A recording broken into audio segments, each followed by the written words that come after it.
All right, let's see how the Just Log It pilot logbook works. Just tap the Excel app on your phone, and there's the logbook. A couple of things I want to point out. First of all, the app is out completely free to use, and you don't need an MS Office package or anything like that. I certainly don't have one. And then the second thing I'd recommend doing is storing your logbook onto our cloud platform, such as OneDrive. I use OneDrive. You don't have to. It's free to use as well. I like it because it's compatible with everything Microsoft and it's easy to use, but you can use Dropbox or iCloud Drive, whatever your preference is. The beautiful of putting it online is that you didn't have access to your logbook from anywhere in the world, and you can access it from your laptop, your iPhone, your phone, or your iPad, right? And then you're not worried about losing anything, any information at all. Anyways, here's the logbook. There's multiple tabs. The logbook entry tab is this one here. This is where you're going to spend most of your time. So you're going to add your flights in here. You can use the drop-down tables for day, month, and year. There's also those for the aircraft types, and I'll show you in a different video how to set that up for yourself. All of the drop-downs already exist. You just have to change the content of them, and it takes about 5 seconds. So super easy to do. If you don't want to use the drop-downs, maybe you fly for a big operation with multiple captains, you can just type people's name or aircraft registration or aircraft types manually, just like that. Anyways, moving on to the totals tab. This is where all the magic happens.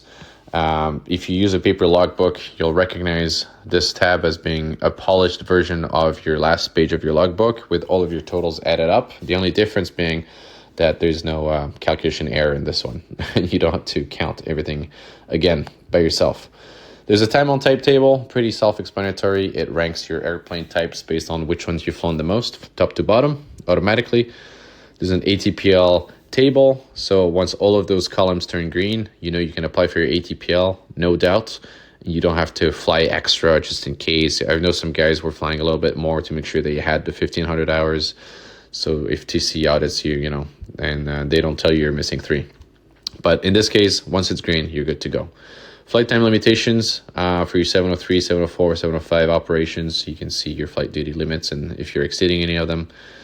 Monthly hours flown in 2026. I love this chart. You can look at how much you've flown per year and per month, and then you can change the year and look at your previous years as well. Documents, you can keep track of your medical and your PPC expiring, your passport. You can add your own, maybe your rake, your DG certificate, anything like that.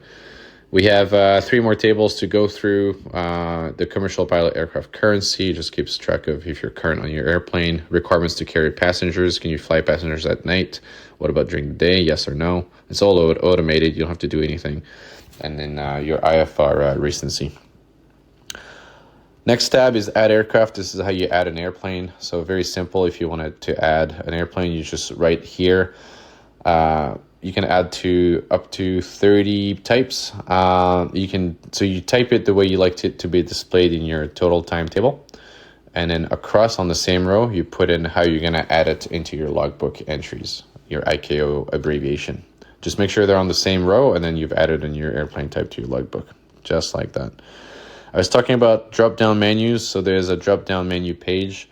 And you can see there's all the years, month, and days, airplane type. So all you have to do is literally go in there and then turn your Boeing 747 into Boeing 727, for example, if you fly that.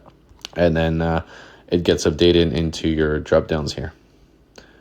You click here, Boeing 727, done. And you don't have to type that 6 times a day. And then lastly, one of the biggest advantages of this logbook is that there's a printable version of it. And so your first 1,500 entries will be recorded page by page like a normal logbook. And you can print that out or turn it into a PDF. I personally submitted my ATPL application to TC using this, and they accepted it. They actually loved it. They just said it was easier to read, and they processed my application in 3 weeks. So it works. It's great. You can print it, have it signed by your chief pilot, whatever you need to do for the first 1,500 entries, which should cover your ATPL. And that's it. Because it's an Excel spreadsheet, you can do advanced searches as well. So if somebody asks you for a job application, how much time you have left seat of 737 at night, you can easily use those arrows at the top here, and you can go by type. So if I type the arrow there and I go filter items, I can select what type I want to look at, maybe the citation C560, and then it's just going to show me the entries that I have on the C560. So here I could just add up the time by circling those tables here, those hours, and then the sum is listed at the bottom left, and it says 36.6. So I know that in this logbook, I logged 36 hours on the Cessna citation. You can see how that could be useful in different scenarios. You can just look up at how much time you have flying with an FO, and it'll tell you. So super simple, but also fast logbook, and you can print it, and you find all the information that you need, and there's a nice totals page that's kind of visually pleasing. That's it. That's all you need to know about the logbook. Pretty simple, but pretty effective.